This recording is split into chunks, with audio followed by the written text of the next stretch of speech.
Okay. So, did you guys do your homework?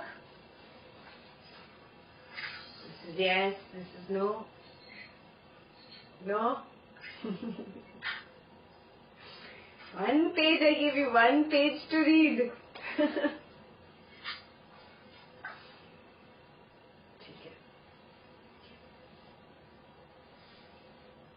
So as you have not done your homework, I guess we'll have to start with page 226.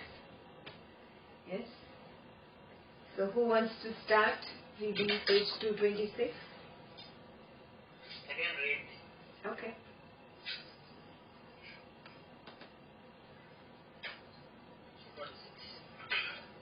Vasistha continued. Only in the heart of the wicked man grows the red tree of infatuation. In the forest of his vicious heart rages the fire of hate. His mind is flooded with the jealousy, giving rise to the growth of the weeds of destructive criticism of others. The only lotus his heart knows is envy, which is sought by the bees of the endless worry. Death is meant only for such vicious fools. Birth and childhood lead to youth. Youth leads to old age. And old age ends in death. And all these are repeatedly experienced by the ignorant. Okay. So, what is he really saying here? Yeah. That if you are a person who's lost in samsara, yeah, and if you are only soaked in infatuation, hate, jealousy, criticism, envy, worry, what are you called? What is the label he is giving you? It's on the first line.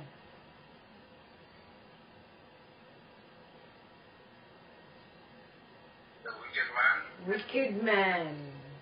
Yeah. And what does he say? Death is only for such vicious fools.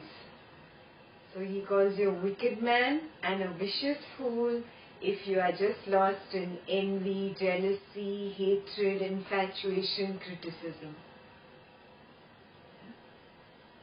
Birth and childhood lead to youth. Youth leads to old age, and old age ends in death. And all these are repeatedly experienced by the ignorant. Again, he's emphasizing his point that first of all you came into this body because of I. I is not just ego. Yeah, recognize this. I is ignorance, avidya. When I am ignorant, then only I feel that I am somebody or I am something special, different from the Brahman consciousness. From that avidya, ego is born. From that ego, all these negativities are born.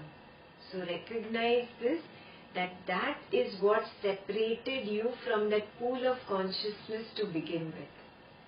And if you keep continuing the same thing, the same hatred, anger, jealousy, infatuation, ego, criticism, running after this, running after that, this raga, that dvesha, if you keep continuing, you are increasing your bag of karma, increasing your impressions. And these impressions only throw agami seeds, future seeds. Yeah? You have to pay back for all that. You have to come back into body again and again and again to see those particular seeds sprout. Yeah? So anybody who's going through this cycle of birth and death and birth and death and birth and death repeatedly is an ignorant person. Now knowing this, understanding this, if you still continue to do that, then he calls you a really vicious fool. Yeah, that even after understanding this knowledge, you are not strong enough to pull yourself out of that Maya. Yeah? Then he calls you a fool. Yeah? So, homework number 1. You recognize all these wonderful adjectives in this first paragraph. Infatuation, hatred, jealousy, criticism, envy, worry. Any of these do you identify with? Are you still lost in all of them or any one of them? Time for some self-introspection. Time for looking within. Even if one exists, he calls you a vicious fool.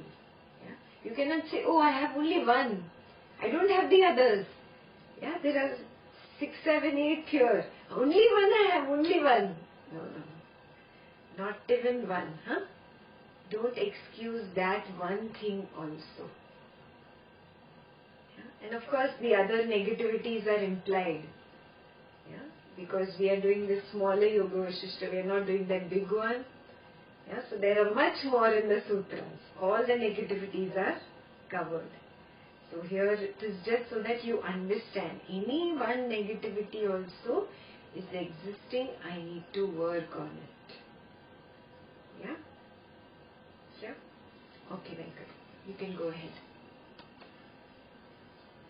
With a small piece of flesh, the eyes, the foolish man sees a little particle of air which he regards as mountains, lakes, forests, and cities.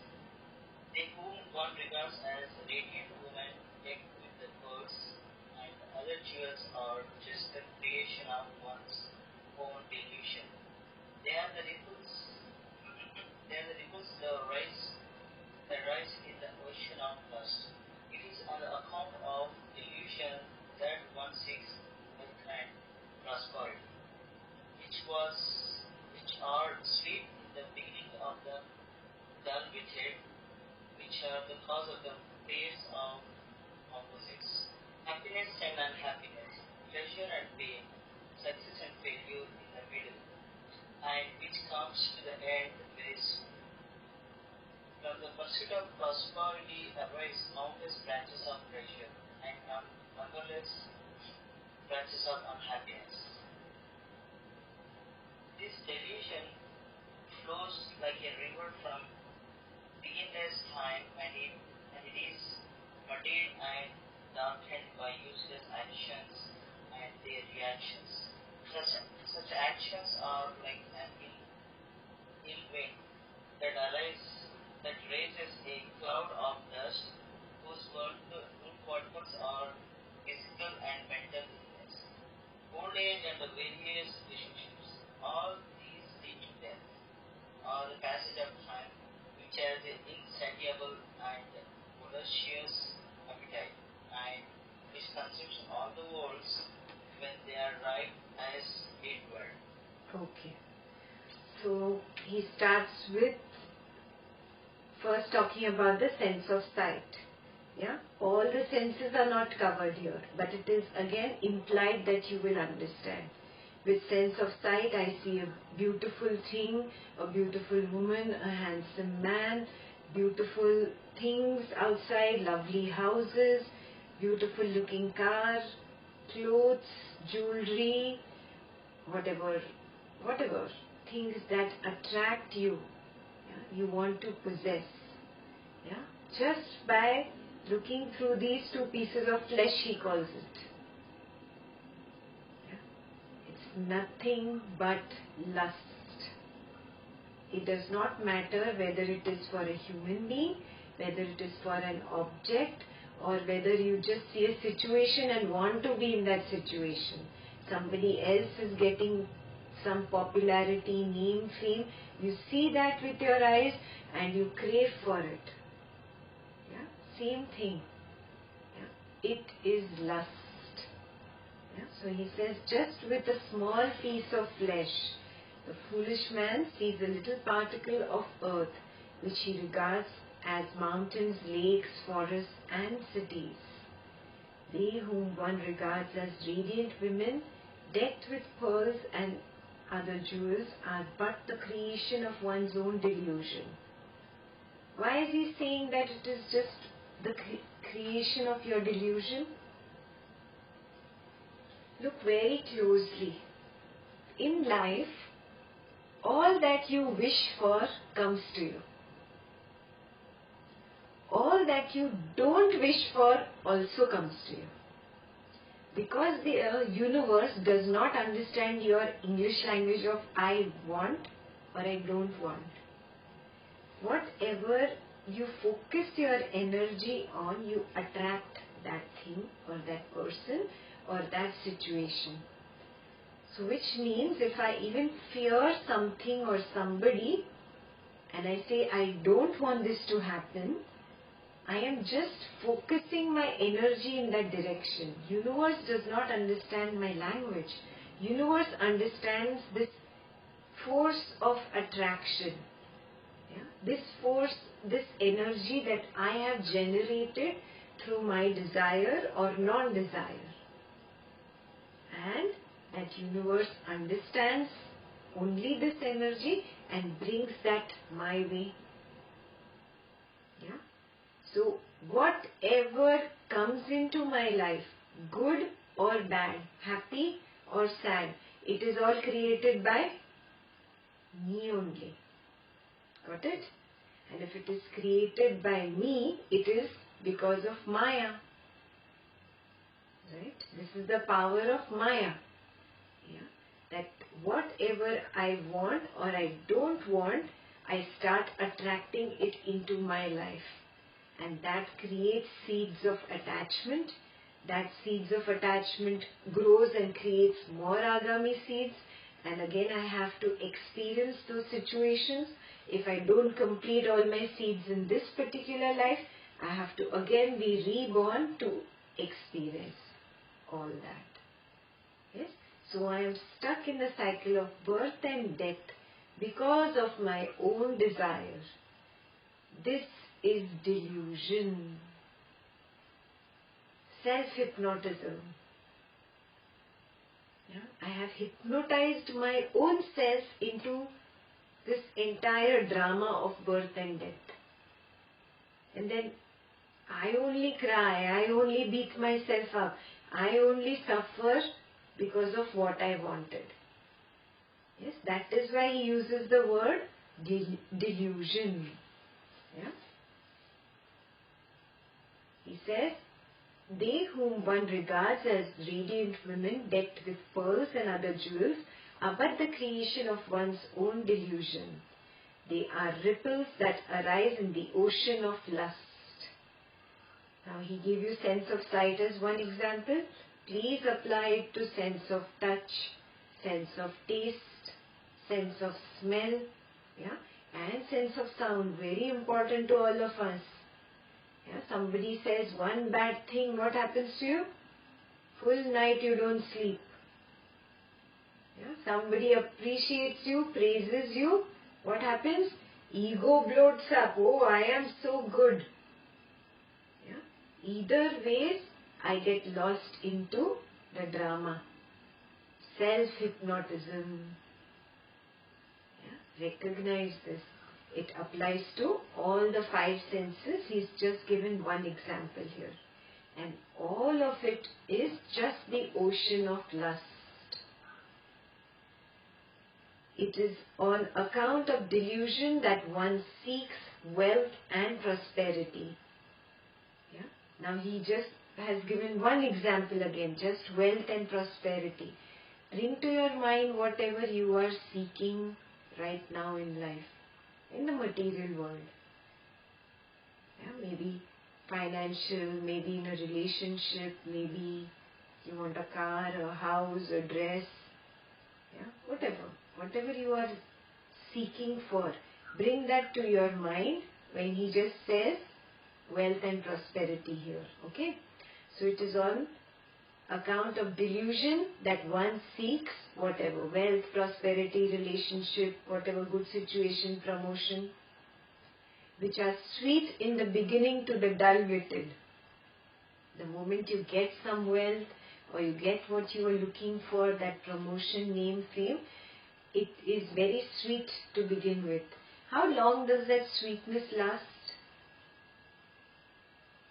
So momentary, no? Immediately the mind latches onto something else it wants. It's forgotten this thing that it wanted for the longest time. So that sweet feeling, that sweet taste is very temporary. Yeah? Very, very short-lived. Immediately what happens? The pairs of opposites come up. Yeah?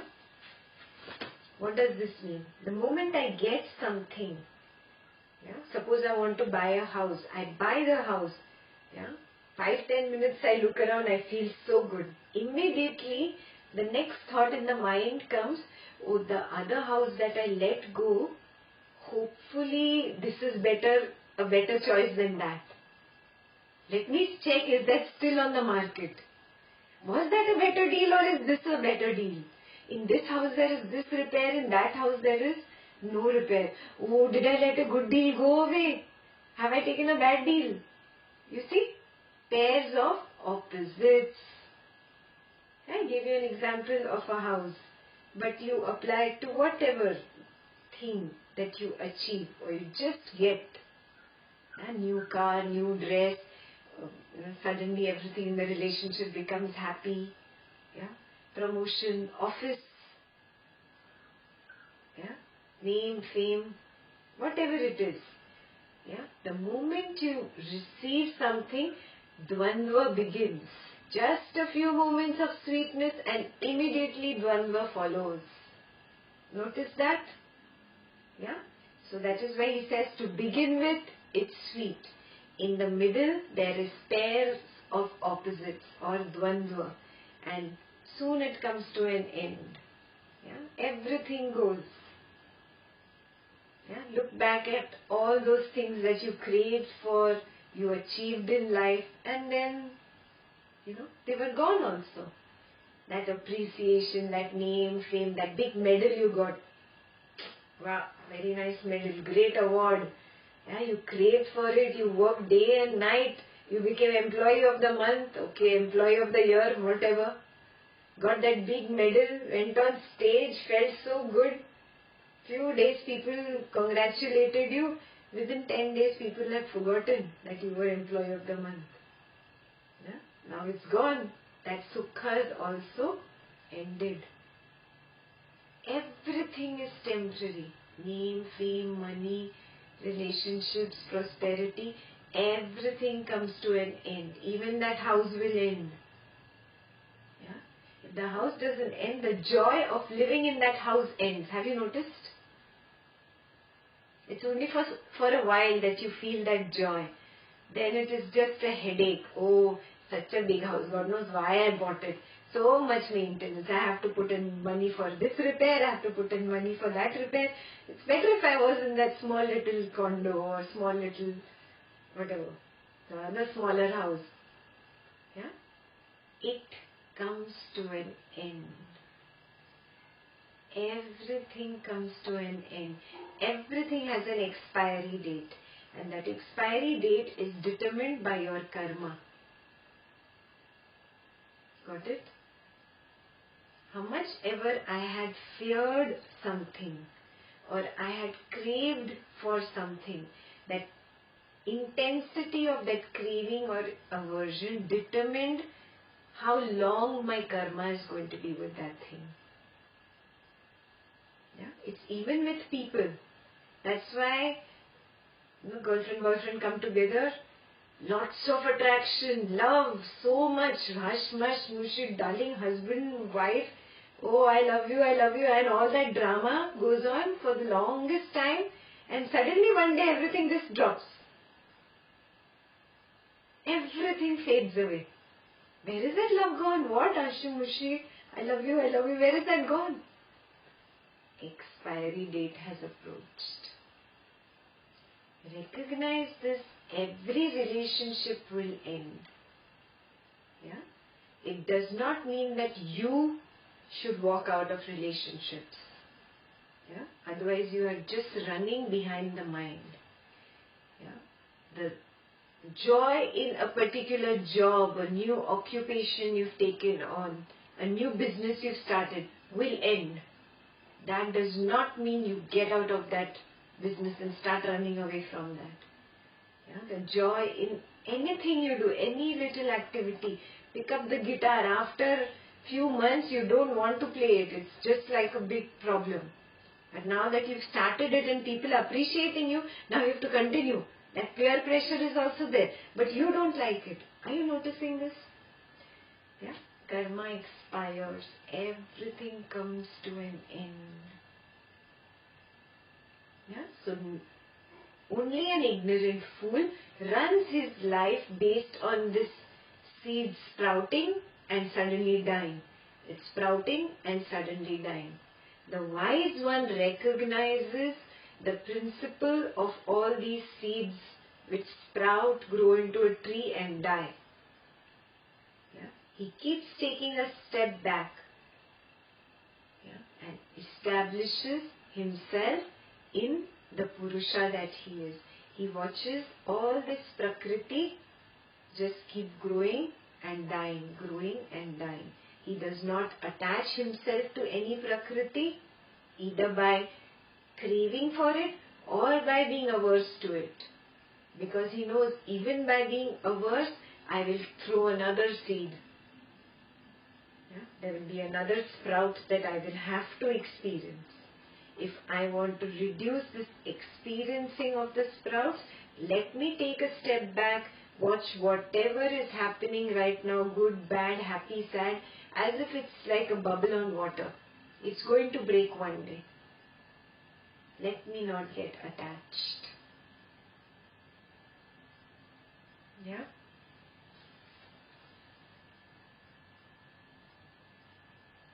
From the pursuit of prosperity arise countless branches of pleasure and numberless branches of unhappiness.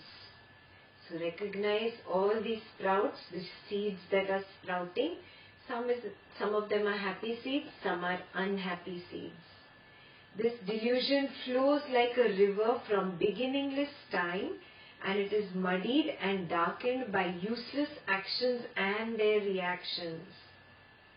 Very beautiful sentence, huh? One little seed sprouts. Yeah? What happens to me? If it's a happy seed or a happy sprout in my life, I feel sukha here.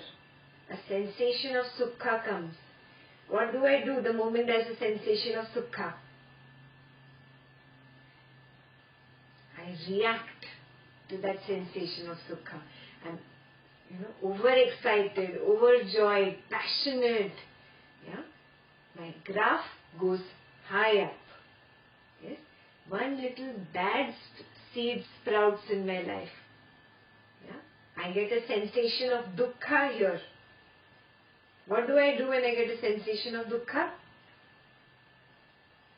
Angry, hatred, repulsed. Yeah? This is the reaction to dukkha. Yeah? Are you getting it? Action and their reactions, both are useless, he says.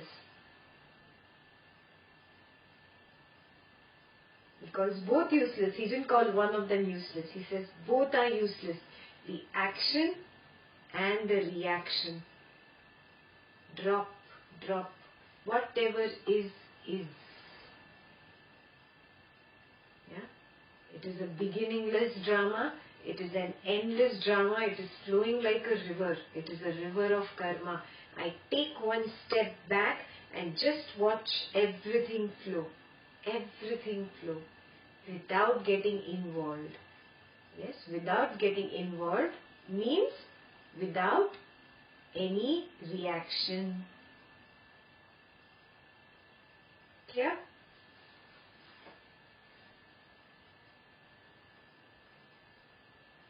Such actions are like an ill wind that raises a cloud of dust whose particles are physical and mental illness, old age, and the various relationships. All these lead to death or the passage of time, which has an insatiable and voracious appetite, and which consumes all the worlds when they are ripe, as it were. Again, what does it mean? The same actions are just like an ill wind. When there is a very strong wind, what happens? All the dust starts flying into the air. Yeah? It makes the entire atmosphere very dusty and dirty. And what does this lead to? Just illness and death. Yeah? What does he want to say? Very poetic way of saying it. But the same thing, that all this action, reaction is nothing but drama in my mind. Drama is that dust, those particles flying around. That is what creates stress in you. That is what creates illness in you. And more karma impressions means there is death, and then there is again birth, and again there is death. Passage of time. Got it? And this has a voracious appetite, and it consumes all the worlds when they are ripe, as it were. Means basically you have many births and deaths and births and deaths. Yeah? The Maya is just like a demon or a ghost that eats you up every lifetime, every lifetime. Yeah? You wake up and recognize this is all delusion, self-hypnotism. I have done it to myself. I have to take a step back. Yeah? Can read ahead now. Youth is haunted by the bodies of worries and anxiety, which dance when the wisdom moon does not shine. The youth proceeds towards denser darkness of delusion. Once tongue, the faculty of speech is overworked in the service of the common and uncultured folk here. It grows deviated. In the meantime, poverty spreads its thousands of branches, yielding the fruits of unhappiness, order, labor, and greed, which is empty and insubstantial, and destructive of one's own spiritual elevation, continues to proclaim victory in the darkness of delusion. Simply, the can of senility catches the nose of youth. This creation is essenceless, and it gains false reality. It even grows the fruits of drama, righteous living, and the other pursuit of prosperity. This world, enveloped by the sky and endured with the eyes of the sun and the moon, it is upheld by the delusion of its substantiality. In the lake of this world appearance, it is known as bodies blossom, and they are resorted to by the bees known as life forces. Okay. So he's talking about how youth leads to old age and then death. Why is he saying? He's just reminding you again and again that your karma leads to this cycle of birth and death, birth and death. And you create your maximum karmas starting from youth, going towards old age, and then there is death. Yeah? When you're a child, you are very innocent.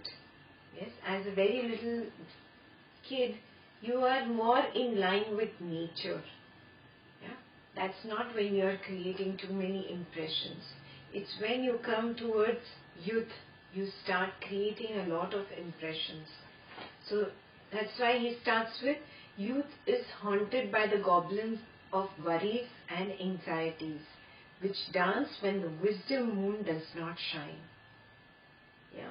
Even a young person, a teenager even, is more worried because of his own impressions of egos and, hatred, infatuation, all these worries, things collected, not just in this lifetime, but previous lifetimes. Yeah, as a child, you don't collect too much impressions really. Yeah? If you notice a little child, he's playing with his toy, it's time to have lunch, he's not listening to you when you say have lunch, you take the toy away. He gets angry, he cries, he shouts, he screams. You somehow divert his mind, make him have lunch, he's forgotten about that toy. His anger has just vanished. Yes. Now the same situation, you come to teenage. Yeah? When you just become a youth. And really your mother or father does not allow you to meet that boyfriend or girlfriend or that one little thing that you're so attached to. How long you hold on to these things? Are you seeing that transition? Yeah? It's just a matter of few years moving from childhood to youth, and how the impressions, are stronger when you come to youth. Yeah? So the mind gets really lost into a lot of impressions, ragas and dveshas basically. Yeah? So youth is haunted by these goblins and they dance around. Till when do they dance? Till wisdom does not really dawn upon a young mind. Yeah? Even youth can be a beautiful time to bring your younger kids into spirituality. When wisdom dawns, these little ragas and dveshas for small things will not take precedence in life so much. Youth proceeds towards denser darkness of delusion. Yeah? You understand this? Delusion again, the same Maya, and becomes denser and denser. One's tongue, the faculty of speech, is overworked in the service of the common and uncultured folk here, and it gets debilitated. When you're young, you talk too much. Have you noticed? You want to impress this person, you want to impress that person. Yeah, unnecessary nonsense we keep speaking. Yeah, sometimes just because my friends speak this kind of language, I have to continue to do it. I'm not just talking about teenage. Even when you're an adult, people continue on the same track. Yeah? For the longest time, you don't get out of the habit of speaking unnecessarily. So homework number 2 for you. Observe yourself. Do you have cultured speech? What is cultured speech? Not just talking goody. Cultured speech. 1.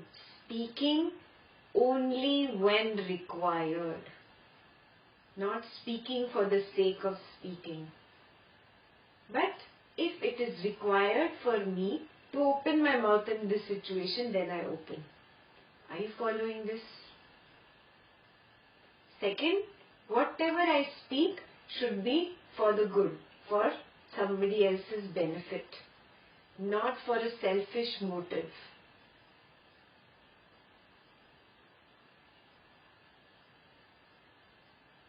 And 3rd, sticking to truth when I speak. No lying.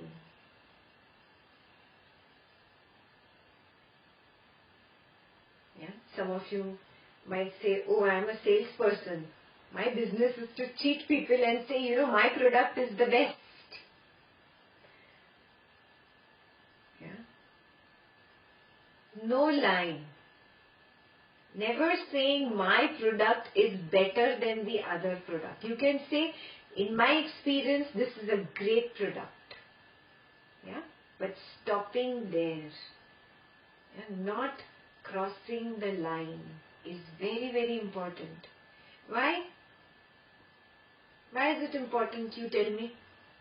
You've done this many times. You've even done it in Ashtavakra Gita when you started 2-3 years ago. Tell me. So what if I lie? What difference does it make? I might get some money extra. You get into a habit pattern. And? You associate it. And then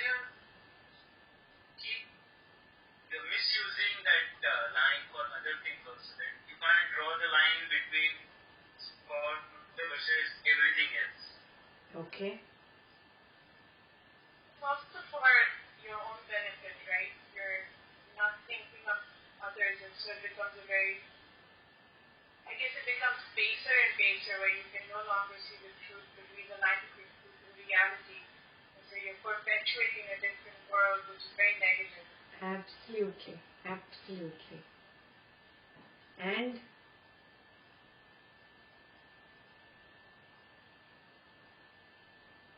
we've done this so many times.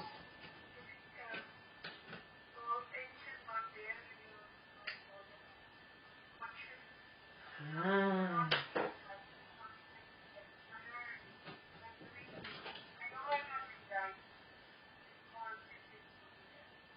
What does a pinch do? When I feel a pinch inside, I'm saying even one little lie, just so that I might get $10 more, $20 more, whatever, $100 more. Perfect. One little impression happens with one pinch that I feel inside. Yeah? And then again, the second time I lie. Yeah? Again I feel a pinch and this impression becomes bigger. Again the third time I lie. And this impression becomes bigger. And this becomes a habit pattern in me now. I will keep lying, and this impression becomes bigger and bigger and bigger and bigger and bigger and bigger. I might get a few $1,000 extra for lying. Yeah? It is a short-term, pleasure that you might enjoy. You might be able to get one TV extra, from this lying, but this impression, you don't know how big it is and how many more births you will have to take just to erase this impression. So at what cost are you really getting that one extra TV or I don't know, whatever you get from that little bit of lying? You recognize, even if it is a part of your job, very important to look at it. Very, very important. It's okay if I make a few dollars less. Can I be absolutely clean? Can I keep my inner environment absolutely clean and pure? Clean and pure means I should not feel a pinch.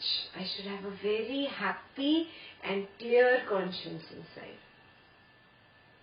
Not a conscience which manipulates me. Oh, it's okay. Itna chalta hai. That itna chalta hai is this dialogue your mind has come up with. It has felt a pinch. Red alert, that siren is there, that should go into you should start in your head immediately. The moment, there is some little dirt in that conscience.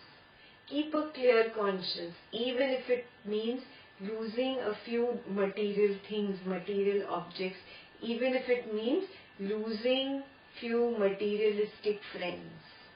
It's okay. Keeping a clear conscience should be your first priority. No pinches allowed.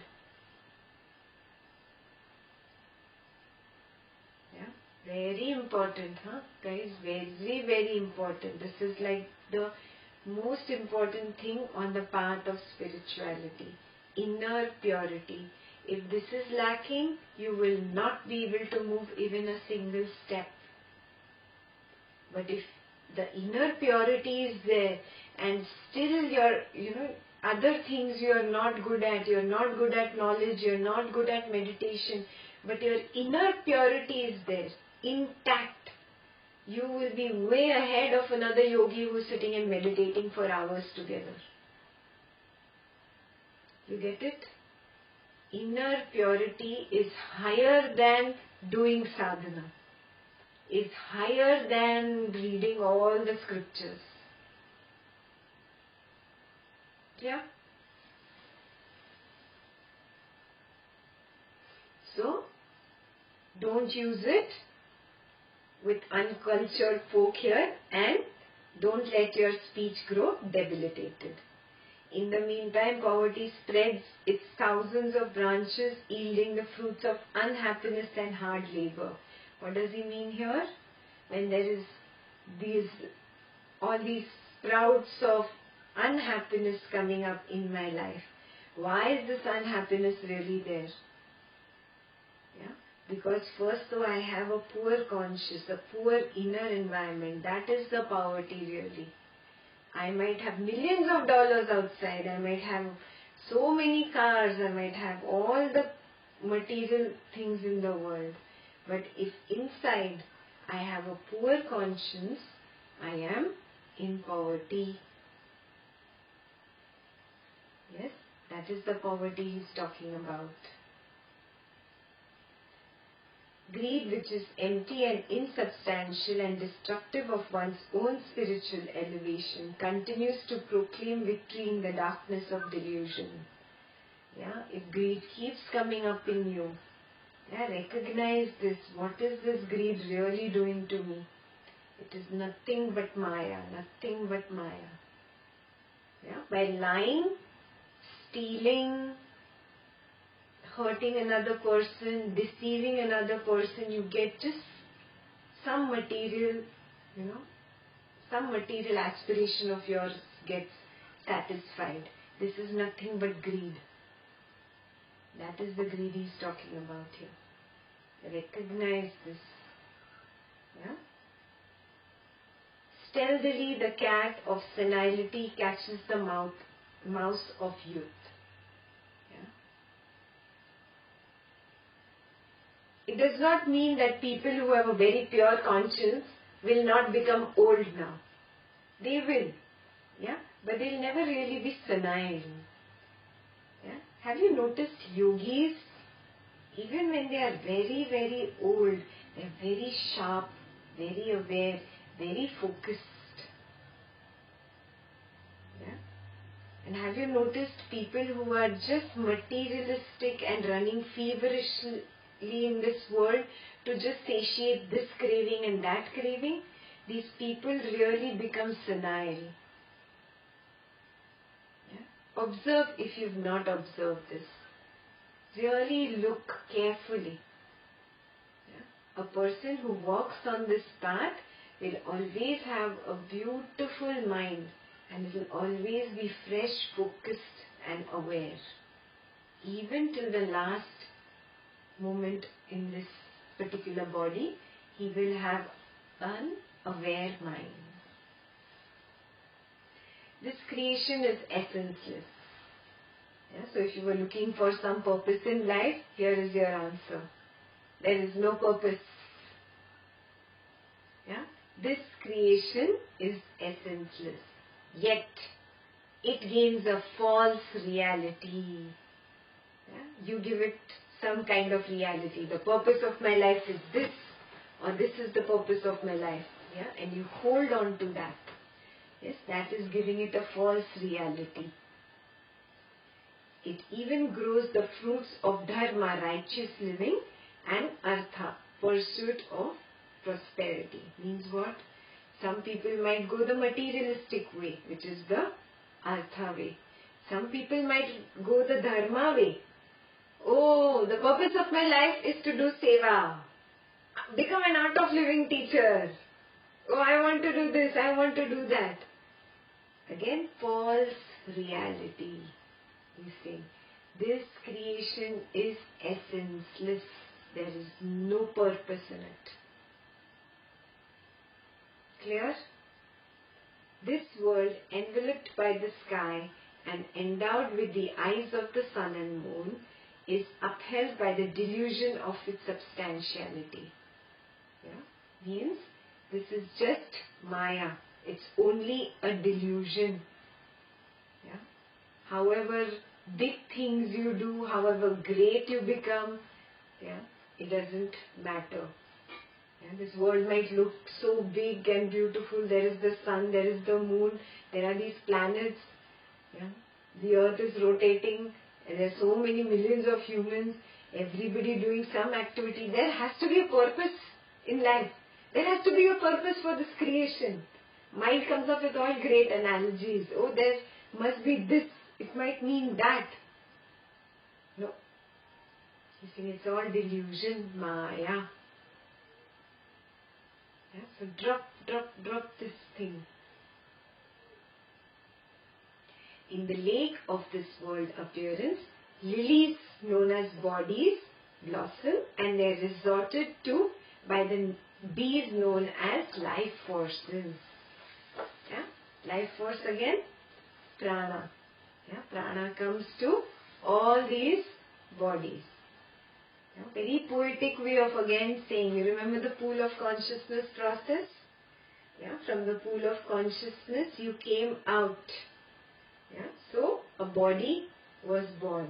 Yeah? And what was the bee? And this body is the lily, and the bee is that life force, the prana in you. Yeah? Again, just poetically put over there.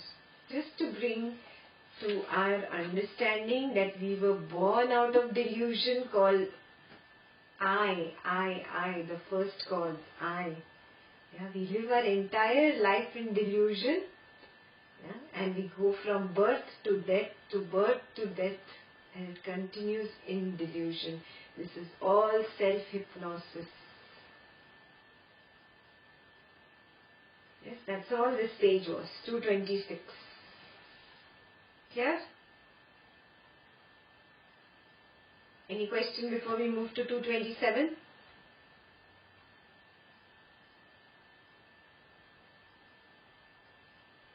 All good? Who will read now?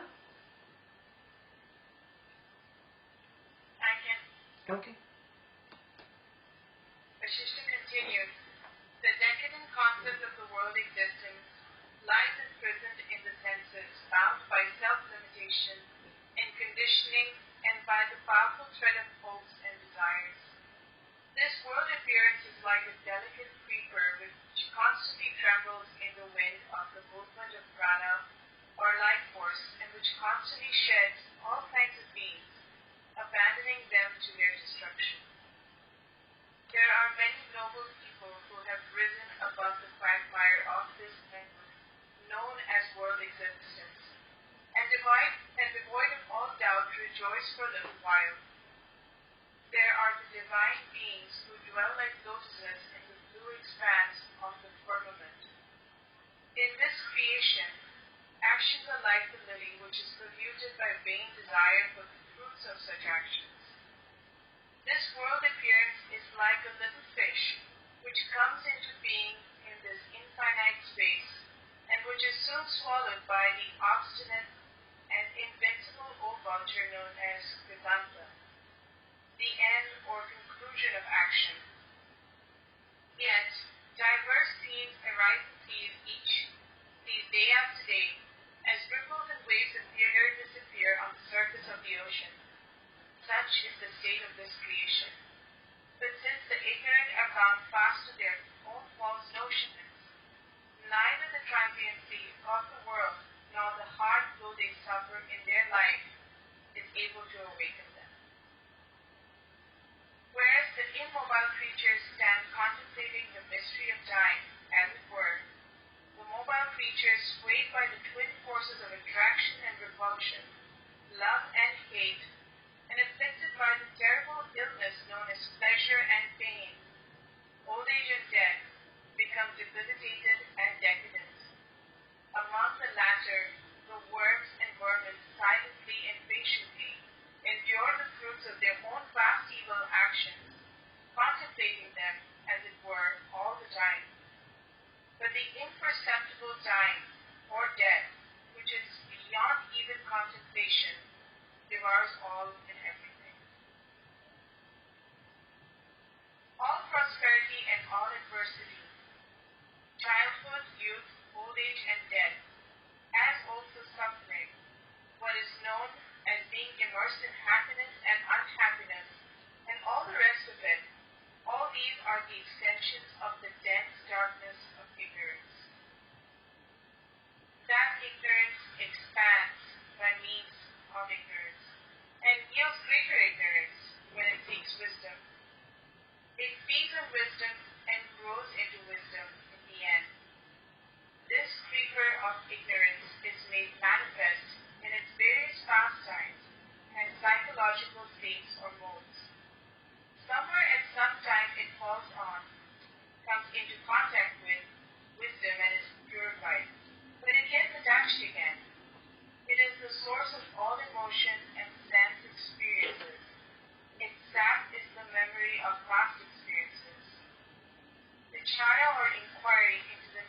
decadent concept of the world existent lies imprisoned in the senses, bound by self-limitation and conditioning, and by the powerful thread of hopes and desires. Yeah, so basically, this entire world is a creation of my own mind. First, from the pool of consciousness came I. The I said, I want to be earth. Yeah? So the I wanting to become something is desire. So basically there is just desire and hope, which is the powerful thread. Yeah? Then this powerful thread, when it goes around, it makes you self-limited. I have limited myself to just earth when I said I want to be earth or I am earth. Yeah? I was infinite, I was Brahman consciousness, I was limitless. But the moment I said I am earth, it's self-limitation. Got it? So that is the self-limitation.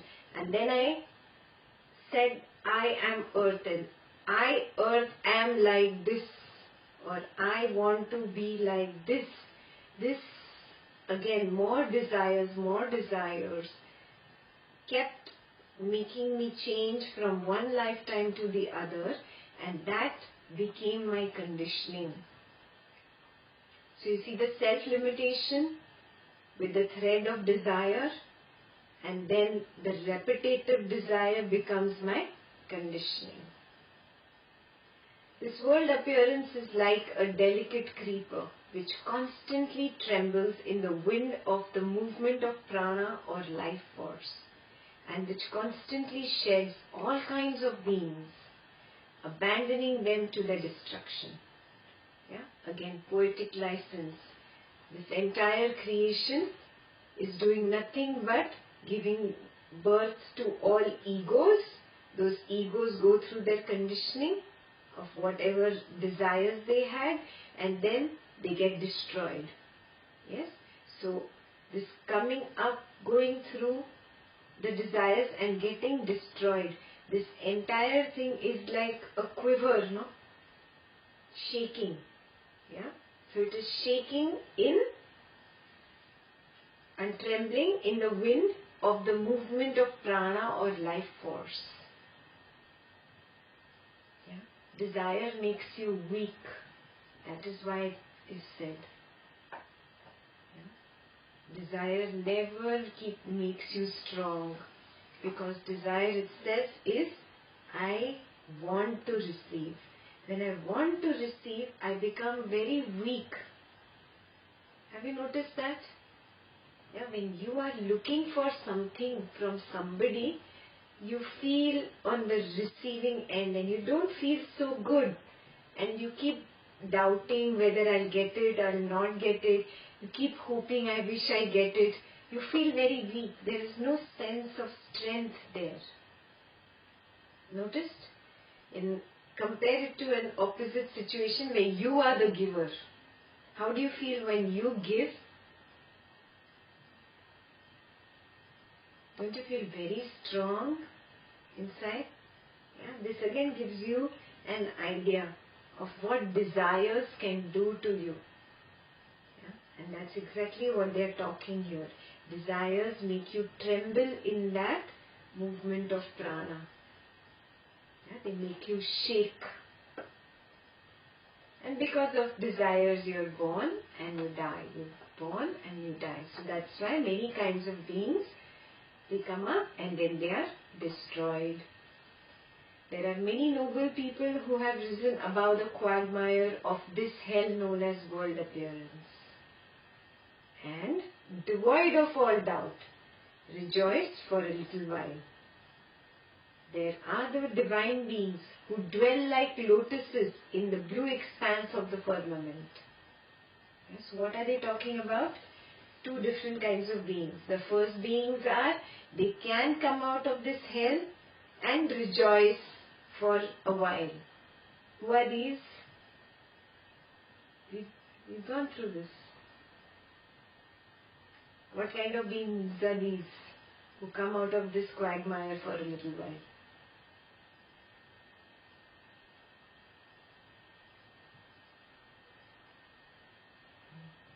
We cannot hear you. Are you saying something, Sandeep? Chandan? No, but then Jivan Muktas don't go back, no? So there are some who just come out for a while, can come out, but they land up back into it. They rejoice only for a little while. Who are these?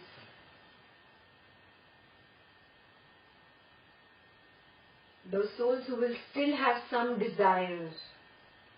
What are they? Who are they?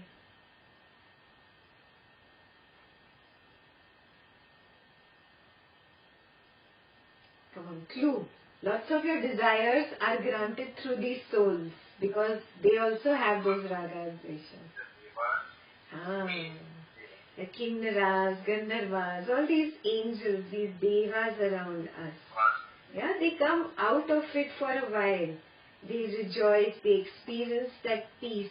But then again those ragas and dveshas come up and then they want to fulfill those. Now they don't have a way to fulfill those in the material world, so then they start acting through us. Yeah? These are one kind of beings.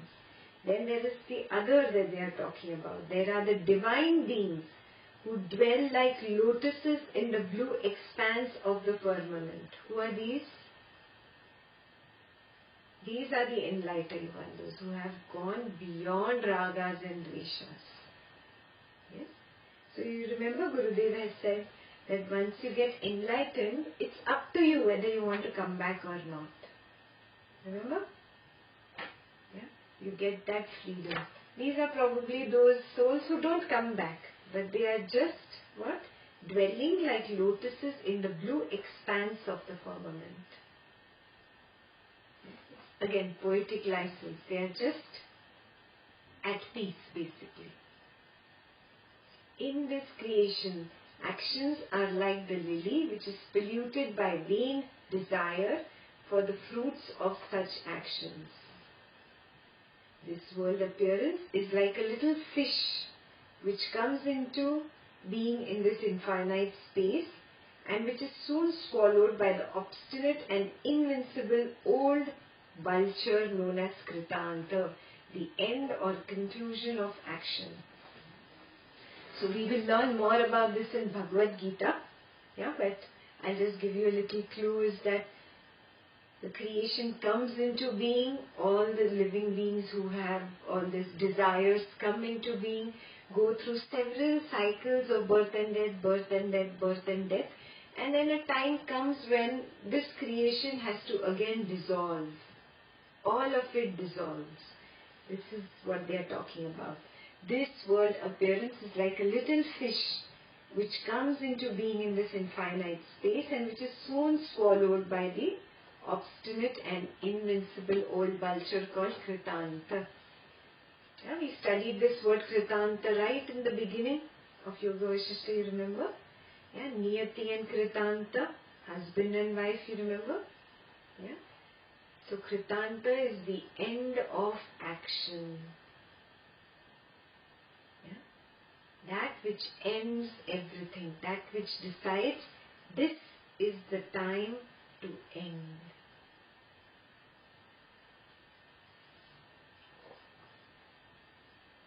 Yet diverse scenes arise and cease day after day as ripples and waves appear and disappear on the surface of the ocean. Such is the state of this creation. But since the ignorant are bound fast to their own false notions, neither the transiency of the world nor the hard blow they suffer in their life is able to awaken them. Yeah? So those who are ignorant, who are completely deluded and moresoever have self-hypnotized, are lost in self-hypnotism, they cannot see this truth that it is all transient. It is all just ripples arising and just dissolving away. Whereas the immobile creatures stand contemplating the mystery of time. As it were, the mobile creatures, swayed by the twin forces of attraction and repulsion, love and hate, afflicted by the terrible illness known as pleasure and pain, old age and death, become debilitated and decadent. Who are the immobile creatures and who are the mobile creatures?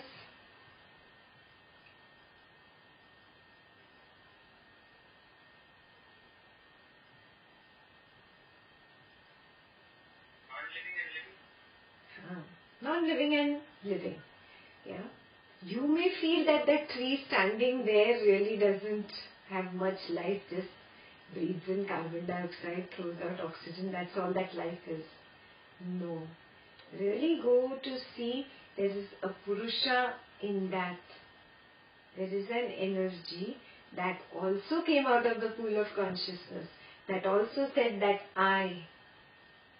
Yes, that also developed the subtle body, that also had that desire to be something. Yeah? It is in the process of evolution. It is an immobile creature, but it is a creature. Yes, that also is just standing there contemplating the mystery of this creation, and mobile creatures like us go through our dvandvas and conflicts and joys and sadness and anger and repentance and all the dvandvas and go through all the drama of birth and death and birth and death. And then one day we decay. Among the latter means the mobile creatures, the worms and vermin, silently and patiently endure the fruits of their own past evil actions, contemplating them as it were all the time. But the imperceptible time or death, which is beyond even contemplation, devours all and everything. Yeah, basically saying that everything will come to an end. Doesn't matter whether it's a mobile creature, immobile creature, whatever it is, good karma, bad karma, everything will come to an end. Everything will be eaten up by time. All prosperity and all adversity, childhood, youth, old age, death, suffering, what is known as being immersed in happiness and unhappiness and all the rest of it, all these are the extensions of the dense darkness of ignorance. Means all this is Maya. Everything is Maya. Everything is Maya. That ignorance or Maya expands by means of ignorance or Maya. Yeah, this is really beautiful. How does Maya keep expanding? Yeah? Like self-hypnotism, you only hypnotize yourself into believing something, and that belief makes that thing stronger in you, that sensation, that feeling stronger in you, and that feeling again increases that same habit or that same thing to occur in life, and you go through the same process of raga, dvesha, same raga, same dveshas, and you hypnotize yourself just like that. Maya feeds into Maya, feeds into Maya, feeds into Maya, and that is another hypnotism of Maya, you can say. Yeah? So ignorance expands by means of ignorance and yields greater ignorance. When it seeks wisdom, it feeds on wisdom and grows into wisdom in the end.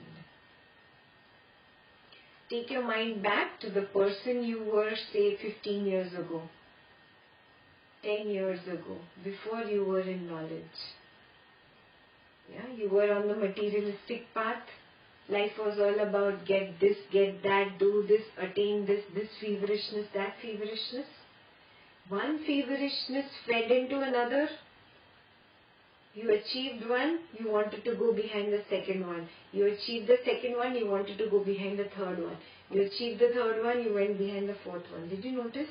Life was just like that. One feverishness feeding into another. Yeah. So when you are ignorance, one feeds into another, one leads to another, and you are caught in that quagmire. same way, when you come to wisdom, wisdom feeds into wisdom. How many years on the path of knowledge? 2, 3 years, 4 years for some people. Yeah. Have you noticed? You do a little bit of knowledge, little bit of meditation, you experience the silence. That silence again wants more, pulls you into the next session, pulls you into the next session, pulls you into the next kriya. Yeah? So then your wisdom impression goes on increasing. That's exactly what is said in this sutra. The ignorance expands by means of ignorance and yields greater ignorance. And when it seeks wisdom, who is seeking wisdom? Now ignorance is only seeking wisdom. When it seeks wisdom, it feeds on wisdom and grows into wisdom in the end. So the same ignorance now turns around and becomes wisdom. Got it? Lots of people get very confused. They say, oh, if my one side of the mind is very materialistic and ignorant, and I make the other side or my intellect very strong in wisdom, but what do? This still exists.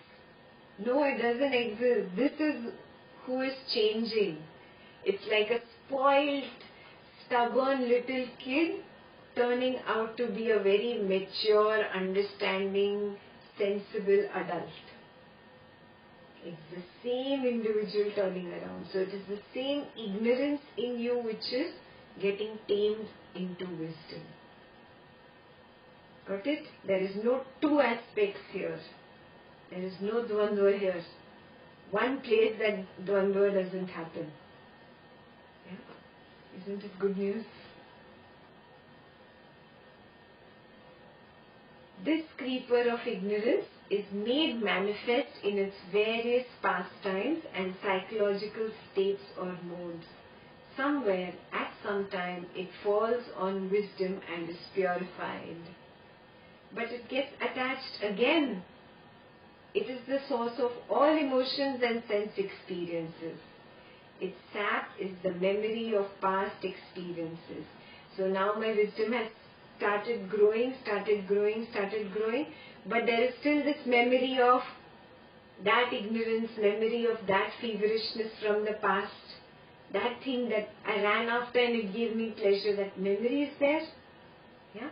So that memory is like a potentiality of pitfall again.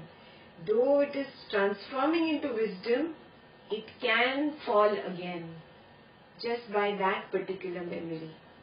Got it? What can help it is vichara. Vichara or inquiry into the nature of the self.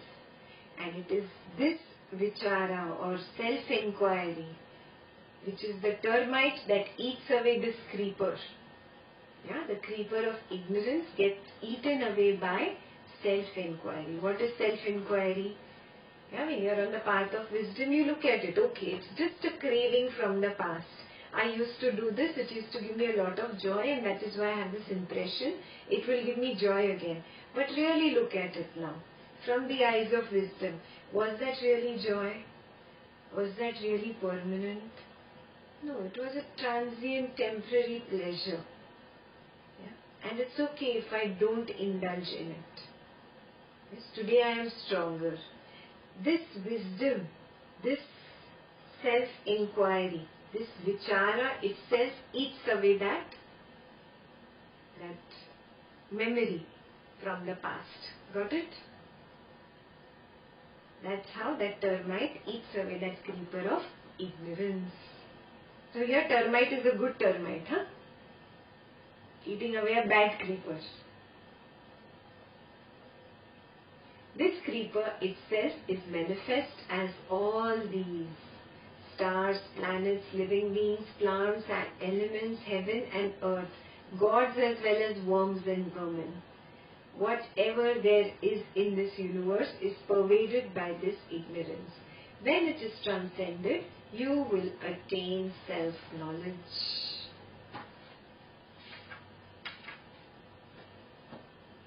Yes? Last homework for you. How many more past memories keep coming up like this for you? Observe. Yeah, some past thing that you used to do, and now since you started walking the path of wisdom, you've let go of those small little things, that little desire to do this, little desire to do that. It's just fallen off. But just a past memory comes up. Yeah? Are you aware? Have you been really aware, oh, this is just a past memory. It's okay. Let me not give in to this. Yeah, that's your third homework for today. Observe when a past memory of a desire comes up and you are tempted in that direction. It pulls you in that direction. It's like again hypnotism again starts its dance. Do you have the strength to still remain centered, to take a step back? Yeah, that's your last homework for today.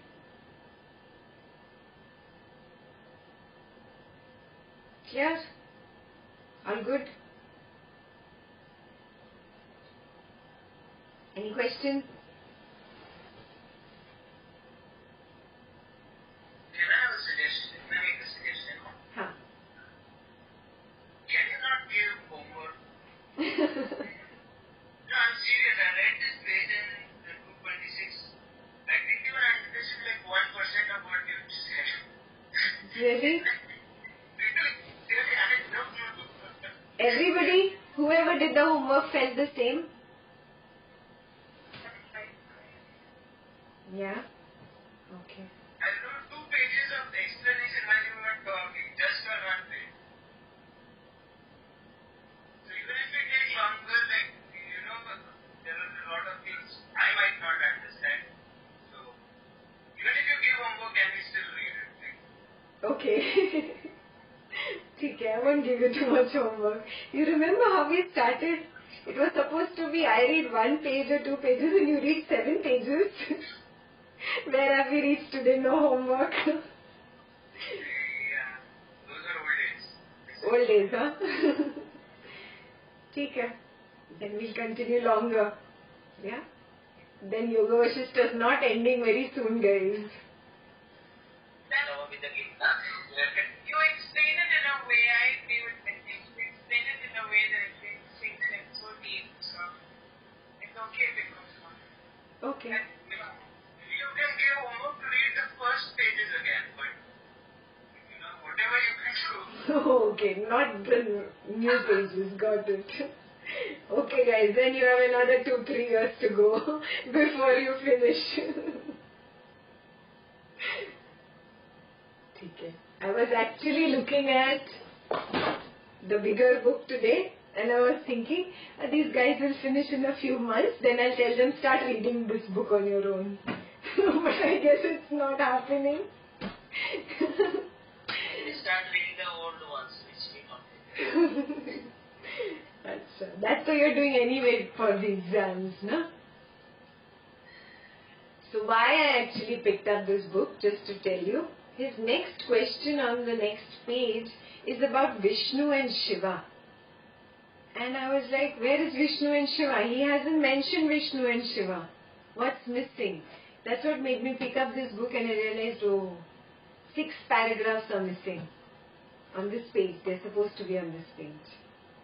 So what I'll do next week, that particular paragraph which has been eaten up here, I'll just project it here, or I'll take a picture and I'll send it to you, and then whatever, you all can read that, because it's relevant. How can you listen to the answer for a question and you have no idea what he's talking about?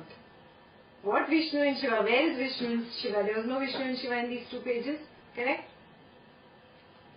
Because it's in the big book and it's not in this book.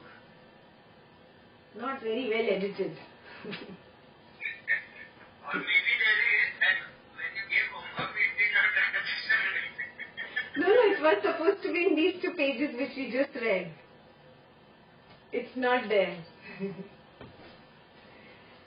So, I'll just send the picture of that one page to you, whatever those 3-4 paragraphs to you for next week.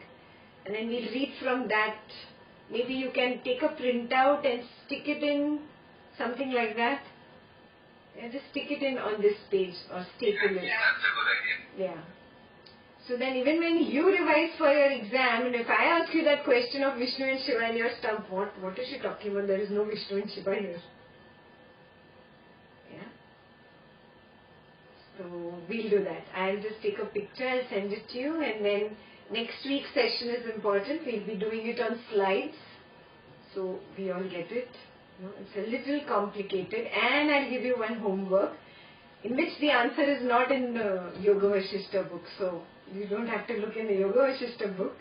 You have to look for the answer in your years of spiritual whatever seeking, or you can Google whatever, but figure it out. I'm sure it's a very easy answer.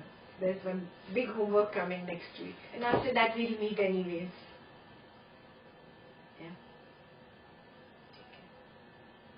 Chalo then. I'll see you next week for Yoga Vasistha. Jai Gurudev.